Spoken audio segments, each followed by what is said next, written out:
Welcome. In front of me is a RAPOO wireless mouse, the MT760L, and I'll go over unboxing along with a quick look at the mouse itself and its specifications. So, I want to point out one thing. This is the size L. The reason I'm pointing that out is because unlike most mice, this one has multiple different choices in terms of size. And on the RAPOO website itself, they have several different ones. So they have 1, 2, 3, 4 exactly, being all of them being the MT760, and there is L, LW, M, and MW. So these are all the options. And I believe the only difference there is the size difference. A physical mouse size.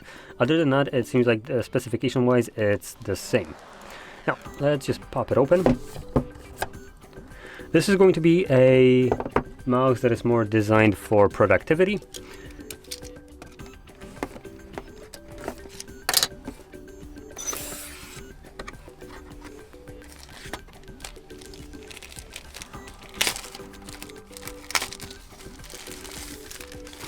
Now, probably one thing that you'll notice right out of the box is the resemblance to Logitech MX mouse.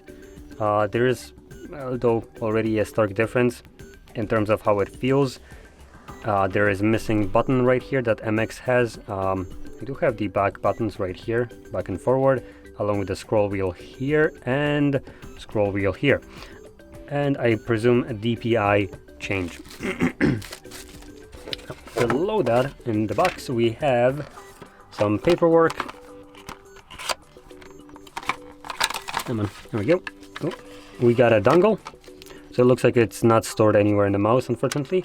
But we have a dongle, we have a cable to plug it in, and that looks like a decent length cable. It's also Type-C, which is very important, as front of it has a Type-C plug. Just a normal, non-proprietary charging plug, which is very nice. Now, outside of the plug itself, we do also have Bluetooth connectivity. So you can swap it between Bluetooth mode and connectivity right here. So the middle point is basically the off, then top is the 2.4 gigahertz dongle, and bottom one would be the Bluetooth. And the device comes with a built-in battery by the looks of it, as we have a blinking. Additionally, we do have a dongle. So what was... Where did I drop that thing? Oh, there we go. It looks like they literally give us a spare. That is super nice. As you can see, we have one right here. So we have a spare one in case something happens to this one. That is super cool. And it's behind this magnetic little flap. Now,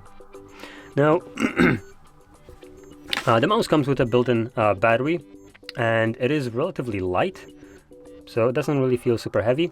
One thing that you might not like all that much, let me just quickly grab that little cable, plug, and connect it.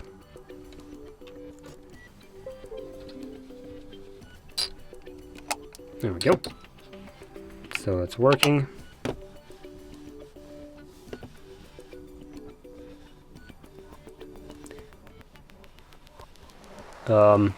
Okay, so the mouse comes with a 4000 DPI,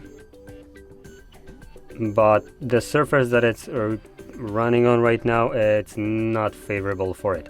Like I mentioned, it resembles something like a MX Master mouse, but the difference here is it's not as good. It's not even close. So first thing will be the tracking. MX Master Mouse can be tracked on almost, I think, anything, even like glass surface. This one struggles on this semi-reflective, kind of like white tabletop. It's usable, but you feel kind of like the mouse just stops sometimes and doesn't move. So it is very bad in terms of usability. So let me actually no, I have the... There we go. I have this little mouse pad right here. and placing it on it, it immediately tracks better. Now I want to kind of give it a comparison.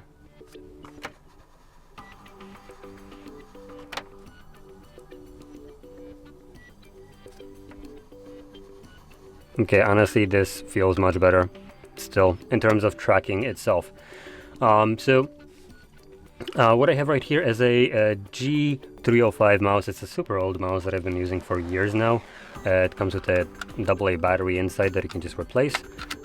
It's dongle wise, so you do need a dongle for it, 2.4 gigahertz. It doesn't have any Bluetooth connectivity, but it feels better. Now, something that is kind of interesting about this mouse here is the button click.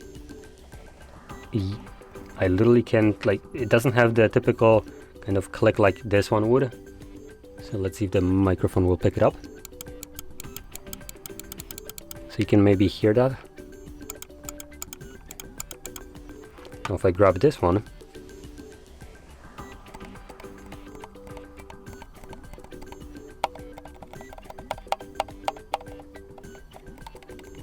so it's very light. It's almost like a magnetic switch rather than a physical clicky one like every other mouse has. So it makes it operating this mouse super quiet, which is pretty interesting. We do also have the scroll wheel right here for horizontal scrolling. Very good for instance, documents. Let's see if it actually works out of the box. And it does. Out of the box it works. So you can scroll sideways here, up and down. And obviously the back and forward button are here. So that's basically everything that there is to the mouse. Tracking wise, like I mentioned, it's iffy in terms of surfaces, so you will need to use some kind of mouse pad for this. You won't be able to just use it on a more like a smooth tabletop like I am doing right here, as it just doesn't track as well. But one thing that I want to point out, the buttons, the switches here, because they're super quiet and they don't have like any kind of feelable or audible click to it. I mean, you still can hear when it's bottoming out, but it makes it, at least to me, very appealing to use. It's kind of nice. I do like this lack of just harsh little clicking sound like a typical mouse has. It's more like a magnetic paddle almost, without the clunking of like plastics, which is pretty nice. Now, going into the specifications of this mouse, we have multi-mode wireless connections, 2.4 gigahertz plus Bluetooth 4.0 and Bluetooth 5.0, no 5.1. Adjustable 4000 dpi sensor. Now I want to point out 4000 dpi, this is max. This mouse that I showed right here, a super old one from Logitech, this is using a 12,000 dpi sensor, so it will be much more accurate and better. We have 10 mouse buttons, including the side scroll wheel and DPI switch.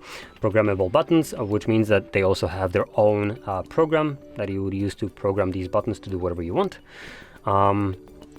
Rechargeable lithium battery being 800 milliamps.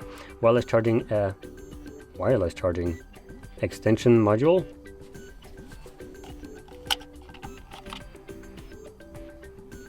Could be that this is the wireless kind of like pins for it, or just magnetic, I'm not sure. We have some nano USB receiver, side scroll wheel, and DPI switch, and on and off switch, and that's about it. Interestingly enough, out of the on the very beginning of their website, where they have all these specifications, they don't mention anything about the switches, which are the most interesting thing that you actually get to feel right away, but I don't really see much about it here, and I don't really want to get into like reading their entire literally multi-page info about a mouse. It would have been nice if it's just at the very beginning, but yeah, there we go. That's basically it. So if you found this very helpful, don't forget to hit like, subscribe, and thanks for watching.